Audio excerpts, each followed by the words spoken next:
तर मित्रांनो, मक्का म्हणलं की फक्त आपल्याला साधी मक्काच माहिती आहे, जे की मक्कांचे इतर प्रकार आहे, स्वीट कॉर्न, बेबी कॉर्न. निदान आमच्या तरी भागात जास्त प्रमाणात माहीत नाही मित्रांनो. कारण काय होतंय, साधी मक्का जी आहे त्याच्यावर किडीचा अटॅक ते जास्त प्रमाणात वाढला आहे, जो की स्वीट कॉर्न, बेबी कॉर्नवर पण आहे.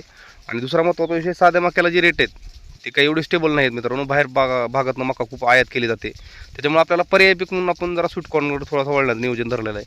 आमच्या भागात कोणी स्वीट कॉर्न करत नाही, खातात पण करत नाहीत. कारण बाहेरच्या भागातनं जे काही स्वीट कॉर्नचे कणस वगैरे येतात ते खाल्ले जातात, बेबी कॉर्न खाल्ला जातो. वैयक्तिक अशी लागवड आजपर्यंत कोणी केलेलं नाही. आपण नवीनच प्रयोग करतोय मित्रांनो. 1.5 एकरचं क्षेत्र आपण स्वीट कॉर्न लागवडीसाठी निवडलं आहे. व्हरायटी कुठली निवडलेली आहे, आपलं नियोजन कसं राहणार आहे, फवारणीचं नियोजन, खताचं नियोजन आणि जे काही 2 रोपातलं अंतर, 2 लाईनमधलं अंतर जे काही ठरवलं आहे, या संदर्भात सविस्तर माहिती आपण आजच्या व्हिडिओमध्ये घेणार आहोत. तर नमस्कार, मी अनिल, स्वागत करतो तुमचं शेतीचा डॉक्टर यूट्यूब चॅनल फेसबुक पेजमध्ये. या क्षेत्रामध्ये मित्रांनो, आपला जुना ऊसाचा प्लॉट होता. ऊस तुटणी झाल्यानंतर आपण त्याला रूटर मारून रानाची नांगरणी वगैरे करून रानशेत तयार करून घेतलेला आहे. सऱ्या सोडलेल्या आहेत मित्रांनो. सरीचं जे अंतर आहे तर तुम्ही बघू शकता, हे आपण 2.5 फुटाची सरी सोडलेली मित्रांनो. प्रत्येक सरीमध्ये आपण खड्ड्यामध्ये टोकन करणार आहेत, जेणेकरून काय आपल्याला परत भर लावून पिकाची वाढ चांगल्या पद्धतीने करता येईल. कारण आपण 2 बगलीनं टोकन करण्यामागचं कारण काय मित्रांनो, तर काय असतं, दोन्ही झाडाला स्पेसिंग व्यवस्थित मिळायला पाहिजे, हवा व्यवस्थित मिळायला पाहिजे. आता 2.5 बाय 6 इंच म्हणजे अर्धा फूट आपली लागवड होते. नियमानं 1 फुटावर लागवड पाहिजे, पण टोकन यंत्र आपलं अर्धा फुटावरच असल्यामुळं आपण 6 इंचावरच लागवड करत आहोत. प्रत्येक ठिकाणी एक बी पडेल या गोष्टीची आपण काळजी घेतो. त्याच हिशोबाने आपण फिरकी वापरलेले, तुम्ही स्क्रीनवर पाहताय त्या पद्धतीने फिरकी आपण टाकून चेकिंग केलं होतं. एकच बी उतरायला पाहिजे अशा फिरक्यांची आपण निवड केलेली होती. तर व्हरायटी निवडताना आपण नूजी दुसरीची मिस्टी नावानं व्हरायटी मित्रांनो निवडलेली आहे. मार्केटमध्ये खूप कंपन्या आहेत, खूप कंपन्याच्या व्हरायटी आहेत. कुठल्याही कंपनीचे तुम्ही वापरू शकता, रिझल्ट ते चांगले मिळतात. बियाणं फक्त चांगलं असावं, मागणी मार्केटला चांगली असावं आणि बुडापासून ते शेंडापर्यंत व्यवस्थित चांगलं कणीस भरायला पाहिजे. या पद्धतीने आपल्याला नियोजन धरायचं असतं. व्हरायटी निवडताना चांगलीच पाहिजे. दुसरी गोष्ट, आपल्याला बीज प्रक्रिया, या बियाण्याला ऑलरेडी बीज प्रक्रिया मित्रांनो केलेली असते. ती कार्बोक्सिल थायरम या औषधाची केलेली असते. हे की जुनी बुरशीनाशक आहेत, तर आपल्याला कीटकनाशकाचा वापर करण्यासाठी सुद्धा आवश्यक असतं. त्यामुळे आपण थायमॅथोक्झाम 30% FS त्याला सी ट्रीटमेंट करून घेत आहोत. ऑलरेडी कार्बोक्सिल थायरमची या बियाण्याला बीज प्रक्रिया झालेली असल्यामुळं आपल्याला बुरशीनाशक वापरण्याची आवश्यकता नाही. त्यावर फक्त आपण कीटकनाशकाचा थोडासा लेप देऊन पॅकेटमध्येच बीज प्रक्रिया करून घेत आहोत. यामुळं कसं होतं, जमिनीतील जे हुमणी, वाळवी, खोडकीड आहे किंवा जी सुरुवातीला काही तत्सम किडी त्रास देतात, त्या किडी सर्व मारण्यासाठी ह्याचं नियोजन असतं.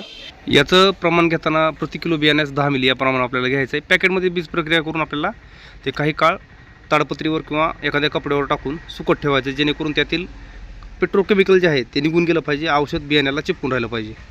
तर 1 एकरसाठी साधारण आपल्याला 3 किलो बियाणं लागतं मित्रांनो. आपण एकूण 4 किलो बियाण्याची मागणी केली होती. 1 किलो बियाणं एक्स्ट्रा असावं या हिशोबानं. कारण आपल्याला काय होतं, थोडंसं क्षेत्र वाढवायची जर वेळ आली तर आपल्याजवळ बियाणं असायला पाहिजे. त्यामुळे आपण 4 किलो बियाणं मागवलेलं होतं. प्रति एकरी 3 किलो बियाणंच आपल्याला मित्रांनो वापरायचं आहे, जेणेकरून रोपाची संख्या जी आहे ते पूर्ण क्षेत्रासाठी व्यवस्थित मेंटेन होते. रोपाची संख्या व्यवस्थित मेंटेन झाल्यात, कणसाची साईज आणि वजन चांगल्या पद्धतीने येतं मित्रांनो. आपल्याला बीज प्रक्रिया पूर्ण होऊन बियाणं पूर्ण वाळल्यानंतर टोकन यंत्रामध्ये भरून घ्यायचं आहे. टोकन यंत्र आपल्याला पूर्ण भरायचं नाही, थोडंसं जागा त्यात शिल्लक ठेवायची. आपल्याला बी एकदा टाकून पाहायचं आहे. बी टाकण्यापूर्वी आपल्याला काय करायचं आहे, निब्बर जो रस्ता आहे किंवा आपल्या जे शेताच्या बाजूला जे बांध असतो त्या बांधावर आपल्याला टोकन यंत्र किती बी सोडतं आहे याची एकदा मार्किंग व्यवस्थित पाहिजे, जेणेकरून आपल्याला त्याचं प्रत्येक ठिकाणी एकच बी पडायला पाहिजे. या हिशोबाने त्याचं नियोजन धरता येतं.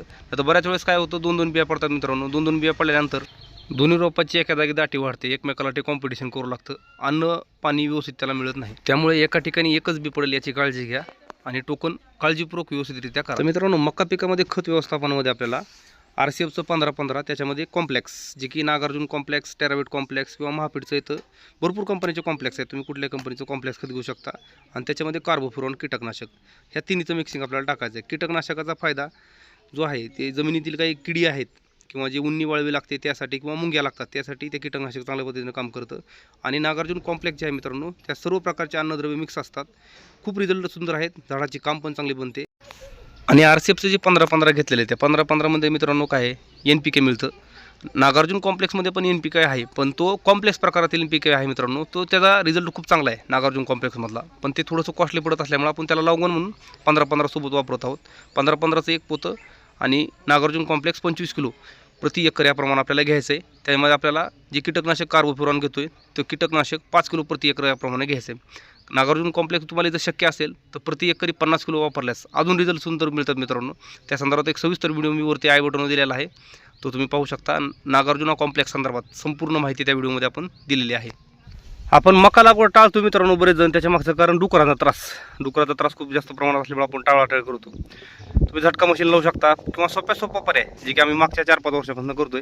तुम्ही कुठलंही पीक करा, त्याच्या आजूबाजूला तीळ टाकून द्यायचा. तिळाची पेरणी आपण करायची नाही तर फेकणी करायची, जेणेकरून तो तीळ उगवून आल्यानंतर त्याच्या वासामुळे आणि त्याच्यावर जे काही लव असतात त्या लवामुळे डुकर आपल्या शेताकडे कसलं असेल तिने फरकत नाही. त्या प्लॉटमध्ये पण आपण त्या पद्धतीने नियोजन धरलेलं आहे.